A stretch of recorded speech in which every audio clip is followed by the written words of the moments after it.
Hello and welcome to our bookmaking series. My name is Karen and I'm an information assistant at the Vaughan Public Libraries. Today we'll be showing you how to make this cool little book right here, which uses materials that you probably have lying around your home. This one's just a sample to show you what it looks like, but you can draw your own comics or write your own little story in it after you're done. So let's get started. For materials, I'm going to be using index cards so that we don't have to cut any paper to size. For one of the variations, we'll just be using these round head fasteners, the ones that you can open up. They've got two legs. So there we go. Another variation, we'll be using some rubber bands and a paper clip. And for the last variation of this, we will be using, so this one's just a discarded pen, a shell of a pen that I used up. You can use a pencil or any stick that you find on the ground. Yeah, so we will also be needing a hole punch. A single hole punch would probably be the best choice. It'll make things a bit easier for you. And this one's completely optional, but I'm also going to be suggesting a bone folder. Instead of a bone folder, you can also just use the edge of your nail or even like the edge of a knife. It's just to make folds so that the creases go down a little bit flatter. All right, let's get started.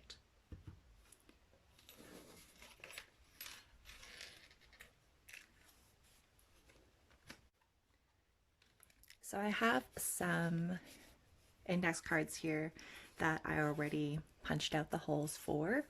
You just want to make sure that all of the holes are punched out in the same spot for each of these. So if I line everything up, you'll see that the holes all line up. So for the first variation, it's going to be really simple. We're going to be using the round head fasteners. All you need to do is make sure those holes line up. I went through. And on the other side, you just flatten those down. And do that for the other hole as well.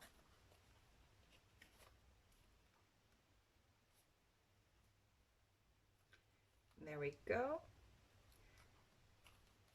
And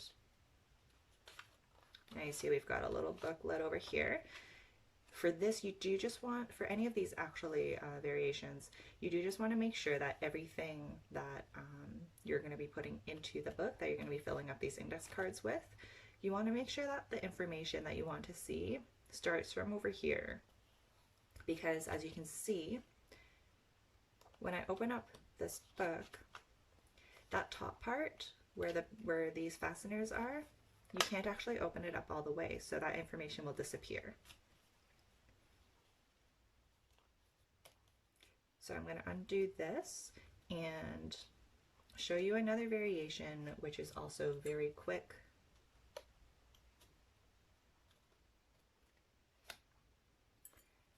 I actually forgot to include these in the materials list, but they're just little binder rings.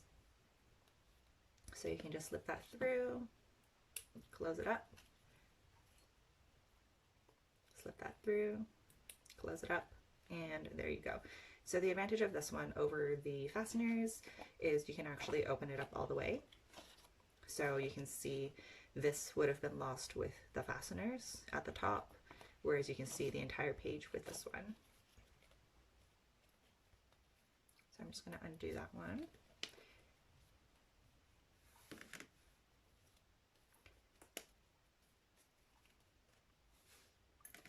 Show you the third variation.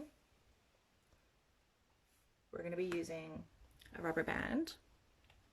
You might have to play around a bit with the sizes of the rubber band to get one that will work.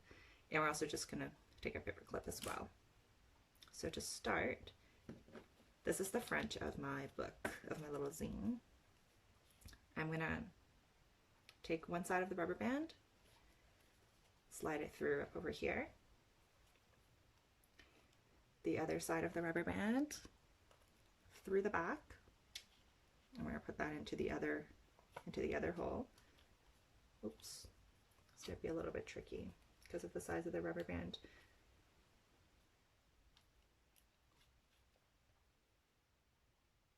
Okay.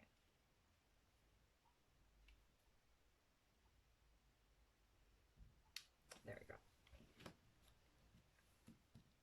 Okay, so I'm going to work from this side, and we are just going to see that opening over there. We're just going to slide that in. So that's one side. And then with the other side of the rubber band, we're just going to stretch that, and we want to get that up and over. Okay.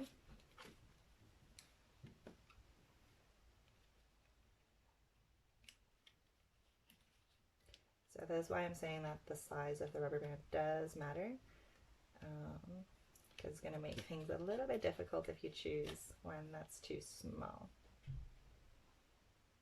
Okay, so there we go. And you can adjust where the paper clip is along that, and you have a cute little booklet like that. So this one has a bit more leeway as far as how much you can see from the hole.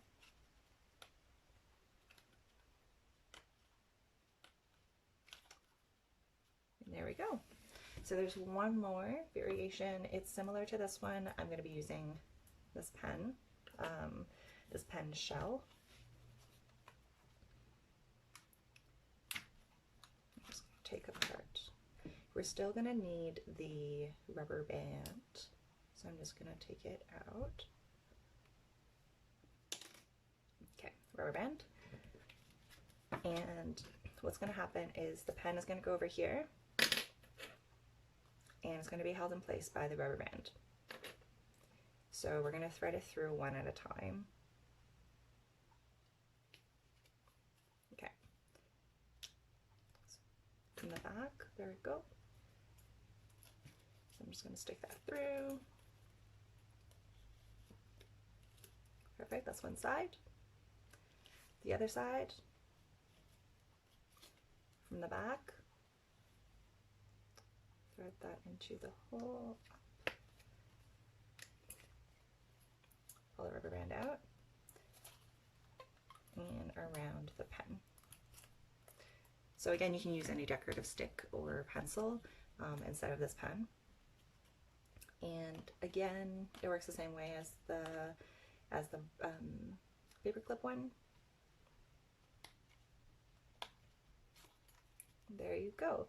So the reason that I suggested having a bone folder as well is because with this one, you'll see it's a little bit more bulky, so it might be a little bit harder to fold the pages. You can actually just run this, or an old, you can also use an old pen instead. You can actually just run this with the edge of a ruler. I don't have a ruler with me, but we can just use a book where you think the book should fold, the booklet should fold. So for example, I'm just going to eyeball it, and you just kind of press down. So that will help. I'm not sure you can see that right over there. So that will help with the folding process, so that it knows where, so that the book knows where to fold. Yeah, I would probably just do that with the cover page, just to make it a little bit neater. All right, and there you go. Thank you so much for watching. Let us know what you think about the video by commenting down below. We'd also love to see you try making this at home, so if you do, please share them with us using the hashtag #VPLAtHome or send us a direct message. Remember to give this video a like and subscribe to our channel as well. Stay tuned for more bookbinding videos.